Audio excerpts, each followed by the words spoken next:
Good morning friends. हम सभी अभी एनसीईआरटी सीरीज़ में क्लास 11th के पॉलिटिकल साइंस की पुस्तक पढ़ रहे हैं, जिसके तहत आज इस वीडियो में हम चैप्टर 3 से एक महत्वपूर्ण टॉपिक को देखेंगे। भारत में राज्यसभा की जो चुनाव होती है, इसकी जो प्रक्रिया है, इस पूरे ही प्रक्रिया के बारे में समझेंगे। भारत में राज्यसभा की जो चुनाव की प्रक्रिया है, इसे एकल संक्रमणीय मत प्रणाली के नाम से जाना जाता है। इससे पहले हम इस प्रक्रिया को समझें, सर्वप्रथम आइए हम उस प्रणाली को देखते हैं जहाँ से ये प्रक्रिया निकल करके आई है, जिसे कि हम सभी समानुपातिक प्रतिनिधित्व प्रणाली के नाम से जानते हैं, प्रोपोर्शनल रिप्रेजेंटेशन सिस्टम के नाम से जानते हैं। दोस्तों, हमने इलेक्टोरल सिस्टम यानी कि निर्वाचन की जो पद्धति है, इसके दो महत्वपूर्ण प्रकार के बारे में पढ़ चुके हैं। एक तो हमने first past the post system के बारे में पढ़ा, जो भारत में जनरल इलेक्शन में अपनाया जाता है, राज्य विधानसभा की चुनाव में और लोकसभा की चुनाव में। और जो दूसरा तरीका जो हमने इजराइल का एग्जाम्पल देकर के पढ़ा था, वो था समानुपातिक प्रतिनिधित्व प्रणाली। ठीक इसी प्रणाली से कुछ अलग भारत में भी जो राज्यसभा का चुनाव होता है, इसी प्रणाली पे आधारित होता है।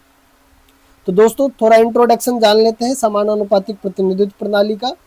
फिर आपको थोड़ा मैं राज्यसभा का भी इंट्रोडक्शन दूंगा कि राज्यसभा की क्या विशेषताएं, उन चीज़ों के बारे में बात करेंगे। फिर उसके बाद में हम राज्यसभा की जो चुनाव प्रणाली है, इन चीज़ों की चर्चा करेंगे।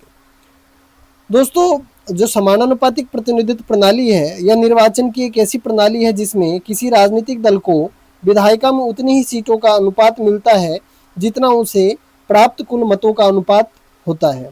इसकी जो मुख्य विशेषताओं को देखें, मतों और सीटों में जो है समानता पाया जाता है।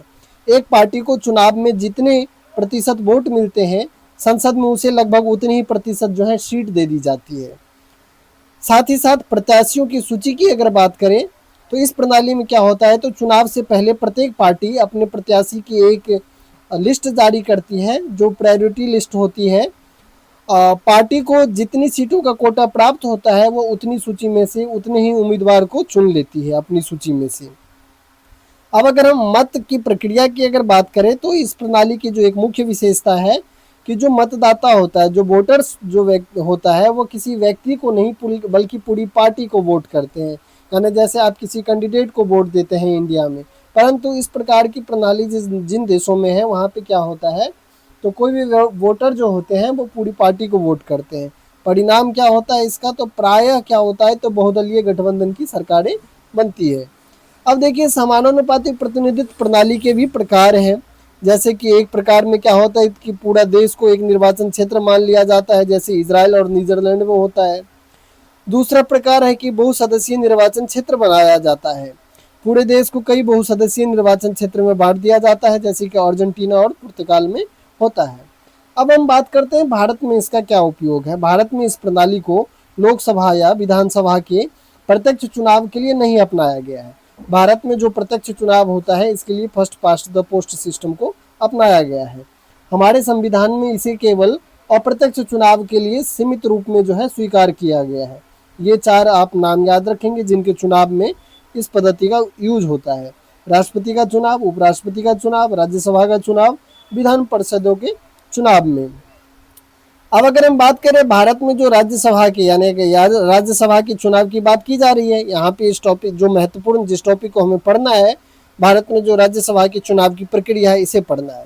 तो दोस्तों, इससे पहले मुझे ये जरूरी लगा कि आपको थोड़ा मैं राज्यसभा से पहले अवगत कराऊं, फिर मैं आता हूँ इसकी चुनाव प्रक्रिया के ऊपर में। अब अगर हम राज्यसभा की बात करें, तो ये संसद में जो दो सदन है, एक का नाम लोकसभा है और दूसरा का नाम राज्यसभा है।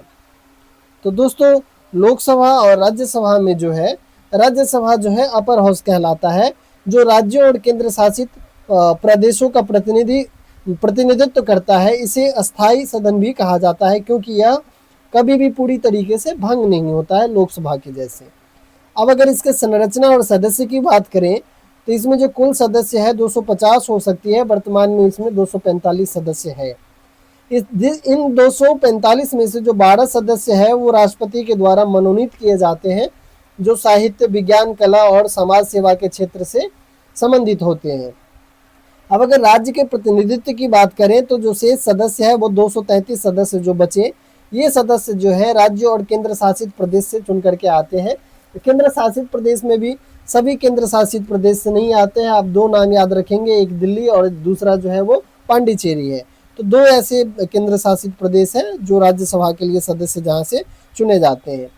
अब अगर इसके चुनाव प्रक्रिया की अगर हम बात करें, जिसके बारे में विस्तार से हमें चर्चा करना है, तो हम ऊपर के वीडियो में ही अभी चर्चा करेंगे चुनाव प्रक्रिया की। उससे पहले आपको मैं राज्यसभा के कार्यकाल को समझिए और इसके लिए सदस्य बनने की योग्यता को समझिए। राज्यसभा एक अस्थायी सदन है, पहले ही हम बता चुके हैं। इसके सदस्य 6 वर्ष के लिए चुना जाता है और प्रत्येक 2 वर्ष में इसके 1/3 1/3 जो सदस्य है वो सेवानिवृत्त हो जाते हैं, उसके जगह जो है नए सदस्य का चुनाव किया जाता है। अब योग्यता की अगर बात करें तो वो भारत का नागरिक होना चाहिए, उनकी आयु जो है 30 वर्ष होनी चाहिए, वो किसी लाभ के पद पर नहीं होने चाहिए। विशेष शक्ति और पदाधिकारी की अगर बात करें तो सभापति जो भारत के उपराष्ट्रपति होते हैं, वो भारत के जो उपराष्ट्रपति होते हैं वो राज्यसभा के पदेन सभापति होते हैं। यानी कि जो व्यक्ति भारत के उपराष्ट्रपति चुने जाते हैं वही व्यक्ति राज्यसभा के सभापति माने जाते हैं। अब आइए हम चर्चा करते हैं राज्यसभा की जो चुनाव प्रणाली है इसको समझते हैं। आप राज्यसभा के बारे में समझ चुके होंगे, मुझे पूरा उम्मीद है। तो आइए अब हम राज्यसभा की जो चुनाव प्रणाली है इसकी हम बात करते हैं। तो दोस्तों, जो राज्यसभा की चुनाव प्रणाली है, दरअसल यह प्रणाली समानुपातिक प्रतिनिधित्व प्रणाली का ही एक तीसरा एवं जटिल रूप है।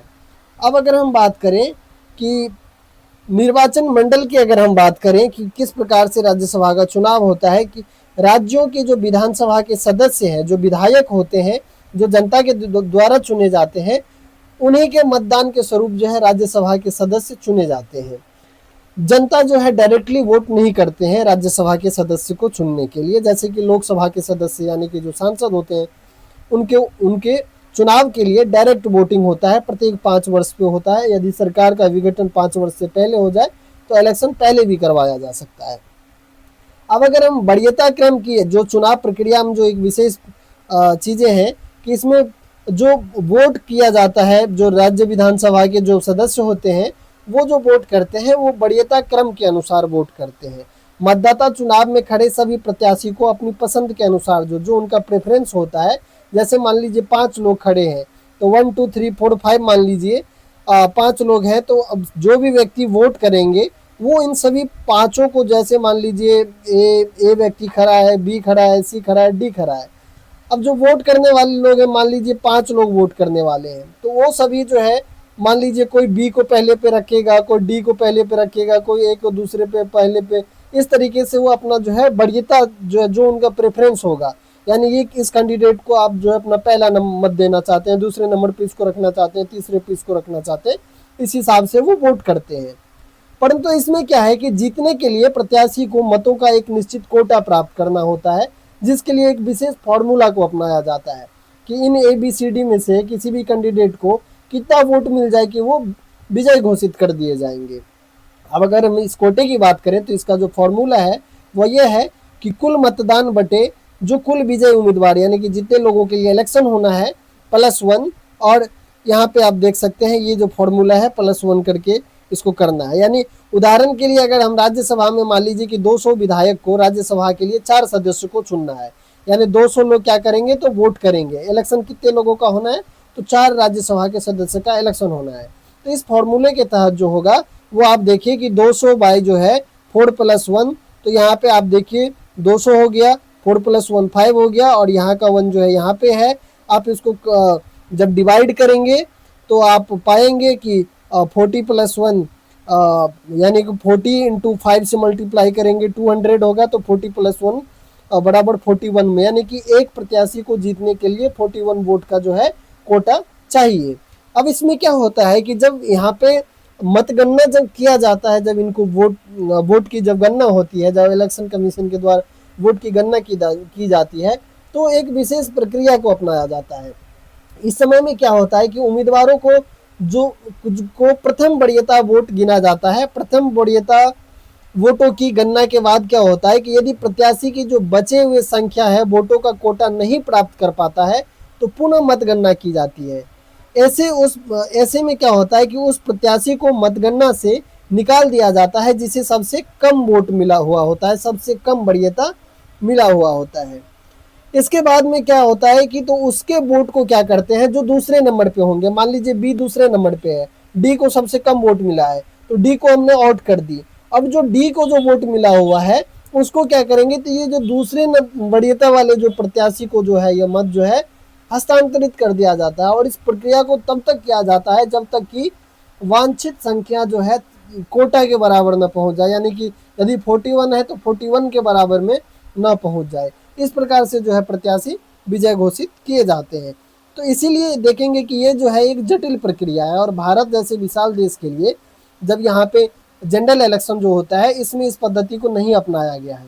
इसमें सिंपल सा फंडा है, जब वोटिंग होता है first past the post system में, व्यक्ति जाता है अपने इच्छा अनुसार, जो उनका प्रेफरेंस होता है, इच्छा होता है, जिनको वो वोट करना चाहते हैं उसको वो वोट करते हैं।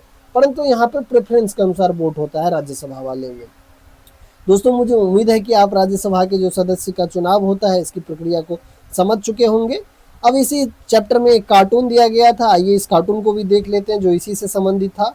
यह कार्टून दिखाता है कि कांग्रेस के आगे विपक्ष एक बौना के रूप में दिखाया गया इस कार्टून में, और ये क्वेश्चन पूछ रहे हैं कि क्या यह जो है हमारे निर्वाचन प्रणाली का एक परिणाम था। तो दोस्तों देखिए, भारत में जो निर्वाचन प्रणाली है इसको कई लोग आलोचना भी करते हैं, परंतु इसकी कुछ अच्छी खूबियाँ भी है। यह प्रणाली जो अपनाया गया था, जो इसका मुख्य वजह था, आज़ादी के बाद हमारे देश की लिटरेसी उतनी नहीं थी, आज़ादी के समय पे लोग उतने राजनीतिक रूप से जानकार भी नहीं थे, लोगों में उतनी अवेयरनेस नहीं थी राजनीति को लेकर के, इलेक्शन को लेकर के। और हमारे संविधान निर्माताओं को लगा कि भारत जैसे विविधतापूर्ण और विशालकाय देश के लिए एक सरल चुनाव प्रक्रिया को अपनाया जाए, इसलिए first past the post system को अपनाया गया और तमाम वो प्रावधान किया गया जिससे कि सभी सामाजिक वर्गों का ध्यान रखा जाए।